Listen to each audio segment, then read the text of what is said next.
एक दिन जब ऑफिस के सभी कर्मचारी ऑफिस पहुंचे तो उन्हें दरवाजे पर एक पर्ची चिपकी हुई मिली।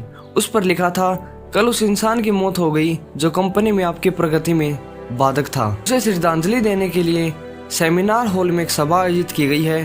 ठीक 11 बजे श्रद्धांजलि में सबका उपस्थित होना अनिवार्य है। अपने एक सहकर्मी की मौत की खबर पढ़कर पहले तो सभी दुखी हुए, लेकिन कुछ देर बाद उन सब में जिज्ञासा उत्पन्न होने लगी कि आखिर वह कौन था जो उनकी और कंपनी की प्रगति में बाधक था।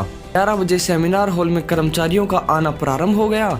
धीरे धीरे वहाँ इतनी भीड़ जमा हो गई कि उसे नियंत्रित करने के लिए सिक्योरिटी गार्ड की व्यवस्था की गई। लोगों का आना लगातार जारी था। जैसे जैसे लोगों की भीड़ बढ़ती जा रही थी, सेमिनार हॉल में हलचल भी बढ़ती जा रही थी।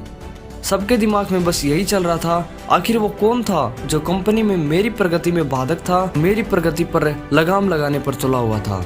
चलो एक तरह से अच्छा ही हुआ वो मर गया। जैसे ही श्रद्धांजलि सभा प्रारंभ हुई, एक एक करके सभी उत्सुक और जिज्ञासु कर्मचारी कफन के पास जाने लगे। करीब पहुंचकर जैसे ही वे कफन के अंदर झांकते, उनका चेहरा फक पड़ जाता, मानो उन्हें सदमा सा लग गया हो। कफन के अंदर एक दर्पण रखा हुआ था। जो भी उसमें झांक कर देखता, उसे उसमें अपना ही नजर आता। उस दर्पण पर एक पर्ची भी चिपकी हुई थी जिस पर कुछ ऐसा लिखा था जो सबकी आत्मा को झकझोर रहा था। केवल एक ही इंसान आपकी प्रगति में बाधक है और वो आप खुद हैं। आप ही वो इंसान है जो अपने जीवन में क्रांति उत्पन्न कर सकते हैं। आप ही वो इंसान है जो अपनी खुशी, अपनी समझ और अपनी सफलता को प्रभावित कर सकते हैं। आप ही वो इंसान है जो अपनी खुद की मदद कर सकते हैं। आपका जीवन नहीं बदलता जब आपका बॉस बदल जाता है। आपका जीवन तब भी नहीं बदलता जब आपके दोस्त बदल जाते हैं।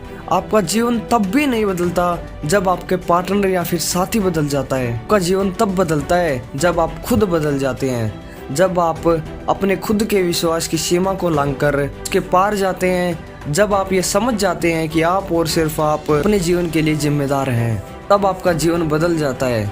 सबसे महत्वपूर्ण रिश्ता जो आपका किसी के साथ है वो है आपके खुद के साथ है।